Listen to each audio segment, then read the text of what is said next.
Chapter 69, The Defective Robot. Hello, ROSM Unit 7134. We are the Ricos. We are here to retrieve all ROSM units. The cold, flat voice came from Rico 1. He and his partners stood absolutely still and kept their glowing eyes locked on their target. There are 4 others, said Roz, but they are dead. We have already located the remains of the other units, said Rico 1. We will collect them later. Now, come with us.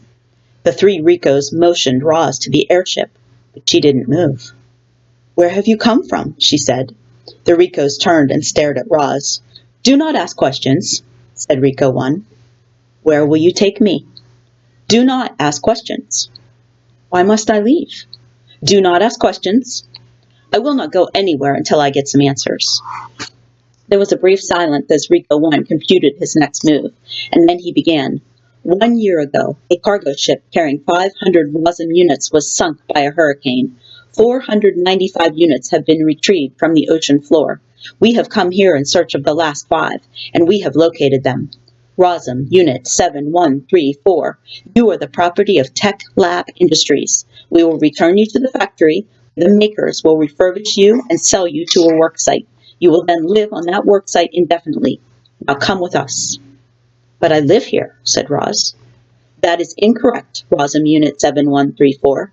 Any further resistance will be proof of defectiveness, and we will deactivate you. But Roz had more questions. Who are the makers? What is my purpose? Why can I not ask questions? This unit is defective, said Rico 1 to his partners. Commence deactivation. In perfect unison, the Ricos stepped toward Roz. They raised their blocky hands, ready to restrain their target, ready to shut her down with the press of a button.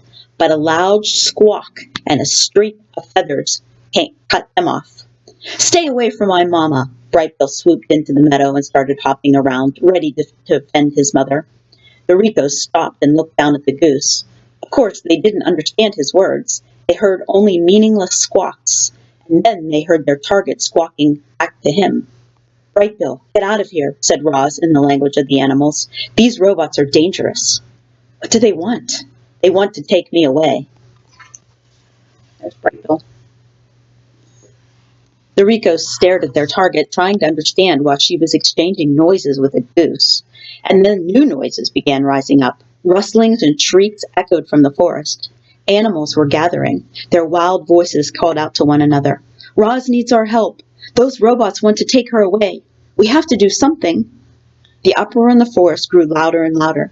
The Ricos peered past Roz toward the mysterious noises, but saw only foliage.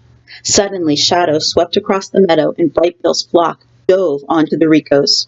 The geese furiously flapped and pecked and wrapped their wings around the robot faces, clinging to the Ricos like feathery masks, distracting them, blinding them. Brightbill turned to his mother. Run!